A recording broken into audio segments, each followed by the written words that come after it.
Sawi ka o wagi? Depende kung love life ang gihisgutan. Apan kung turismo o kinaiyahan, all-in-one ang atong topic. Sigurado ko nga runway winner kining usa ka mangrove garden sa Bantayan. That's more like it. Walay labot ang love life ha. Pero full of love for nature ang bida sa atong pagsuroy. Suruyog mo suporta sa mga lokal nga pinangga. Katahu mo ka bunda, mga dapit nga puno sa gasa. Let's go! La la la la la la ang lokal. Ikaw ako manlaaga. La la la la la la ang lokal. Ubantado nga sa kalambuan. Welcome to the island of Bantayan! Huwag ako sa laing naso, napagyapon ko sa Sugbo, but definitely this place is a paradise. Bantayan is composed of 3 towns, namely of course we have Santa Fe, Bantayan, and Madridejos. Apan alang sa atong lokal episode karon kayo na moadto ta sa usa ka lugar nga sikat kayo sa mga turista and at the same time environment friendly pa gyud. Asa ta? Tara, maglago pag tataw.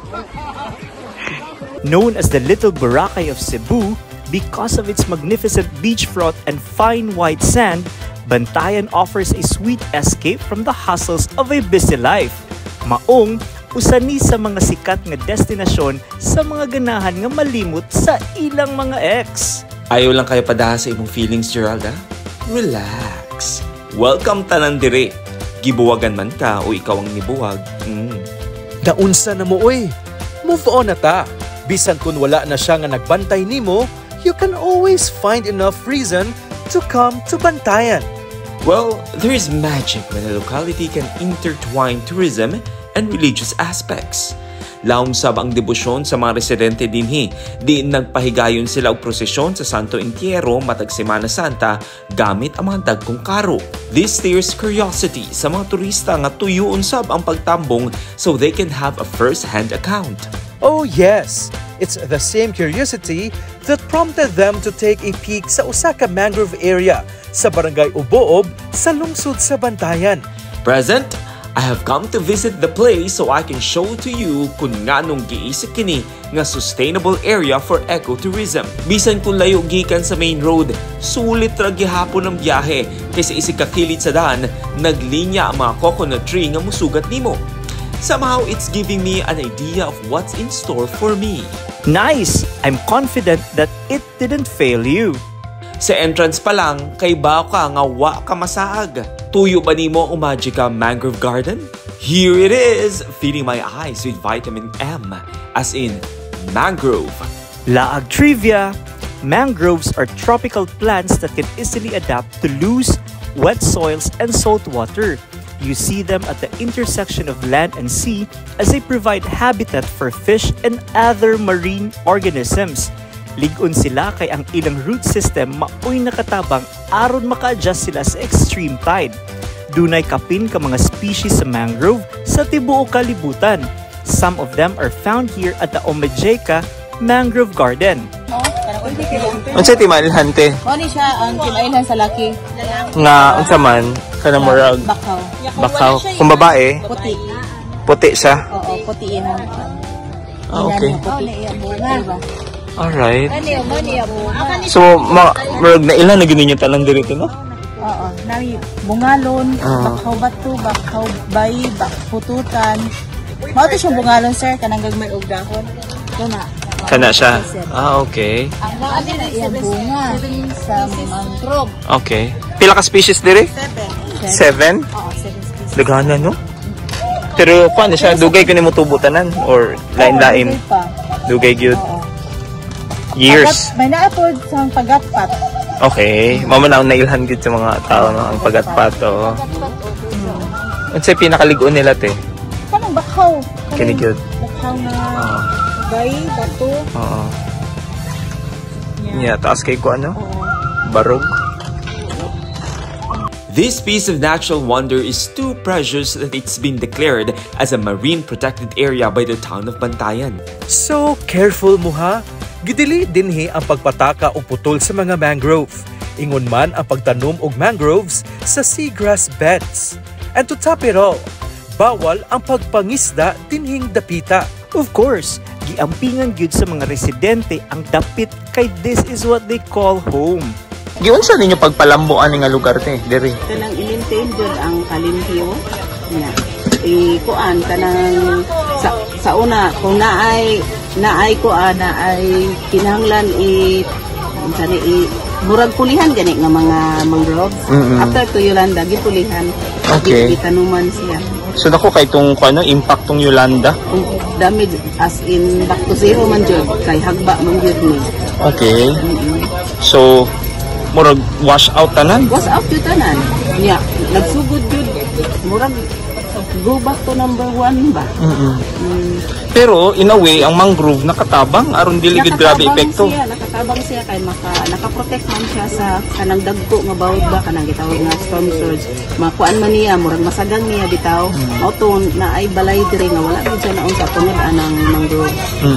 Ang matang sa pag-atiman nga gihimo sa Mangrove Gardens Integrated Ecotourism and Conservation Association kun Umagika nakaaghat sa DENR paghatag nila sa Gawad Tugas ni atong 2017. Believe ko, syempre, chain reaction ni. Gawas sa kinaiyahan, nakatampo sab ang tourist destination sa panginabuhi sa mga lokal. Kanang member na ay incentives inika-end sa tuig. Then ang nagtrabaho, syempre na ay salary or officers honorario. So, if you're going around, make sure that you are one with nature and more importantly, have fun!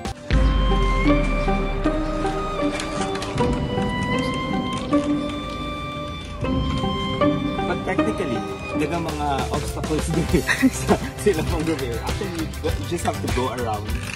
Makita niyo mga lain-lain mga pakulong. So one of which is actually the mangrove tunnel. So medyo creepy ang area. Mga napay sound effects. Ben, let me hear the sound effect again. Ito ka pa mananap to. Marag new breed ko nga mananap. Medyo creepy siya kahit taas yung mga mangrove diring dapita. Pero technically, delicate ka ma-hadlock. Kaya naramay mo guys mo, kanya buntag pa magsad. So, ang kadlokan na good mo, ang ubang mga mananap samaan eh. Okay, padayon ta aron makaabot na sa finish line. Seize the moment by taking some snaps with a talk about signage, Camp Sawi. Aron di halata nga broken-hearted, ari na lang pa-picture sa Camp Wagi so you'll feel that you are the king of the world.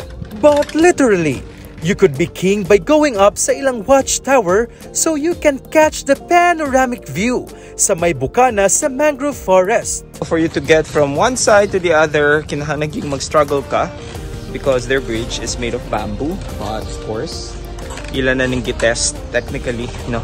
But as much as possible, di taganahan ang daghang mga tao ma-concentrate magdungan og lakaw sa usa ka lugar. So hinahinay lang ta. Okay? Or nalagay ko sound effects na nadunggan. Susama sa kalig-on sa mga kawayan, nahimo sab nga strong protection ang mangrove dihang niigo ang mga kusog nga katalagman sama sa Yolanda. The benefits it can give to the locals and the satisfaction it can provide to the guests. Ang mga turista nga atong nasugatan diri, natay nakaplagan nga sirena. Bukod tangi. Ano nakabot din siya? Ano nakabot ko dito? Taga-Subo na siya, pero Dory consider him as a local tourist, no? Siyempre, dili siya taga-Bantayan, taga-mainland Cebu. So far, so good. Ikaduhang bisita na rin mo, no? His name is Adi. Karoon pag ito nakingan siya pangan. Asa man yung Ang start agad eh! Okay. Pero, how is it so far? Sa kaduha kay ngayon ngayon mo pagbisita dito sa mangrove area nila. Are you amazed? Yeah. Why? Oh, Ano naman? fresh kayo hangin. Very limpyo. Pero dito sa Pilipinas, makasustain ka. Inunaanin ng mga lugar. Kanabit ang mga nature-inspired ng mga tourist destination nga ablihan gid ba sa publiko niya. Dito ba ito makakontrol yun sa dagang kasi mo bisita. mabuhat na depende rin yung disiplina sa mga tao rin yun. Political will, di ba? Yes. Oh, sige, manipyo na. Sabi ng dimyo. Yeah, very accommodating ang mga tao din.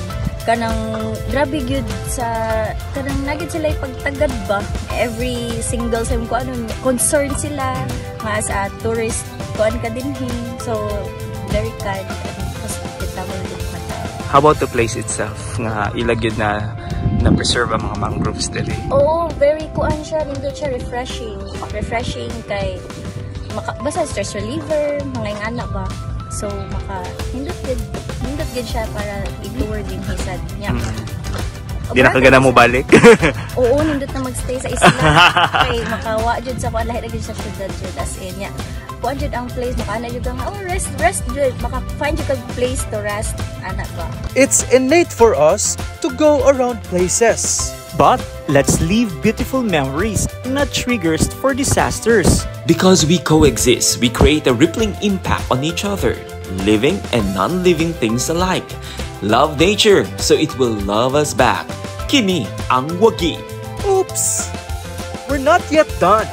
It's time for us to do some side trip. Not so far away from the mangrove area, mabisita na ninyo ang gibantog na sab nga ruins dinhi sa Bantayan. Well, it's literally just ruins. Taking into the local residents' accounts, it was in the late 90s when a German national built a house on this very spot. But to some unknown reasons, he left and abandoned the property, making it a mysterious story to tell. Whatever happened to living peacefully in an island like Bantayan may now be a legend. But it seems that visitors are getting curious every day, kaya naapil na gyud ni sa itinerary sa mga land tour packages diri sa Bantayan. So, tara!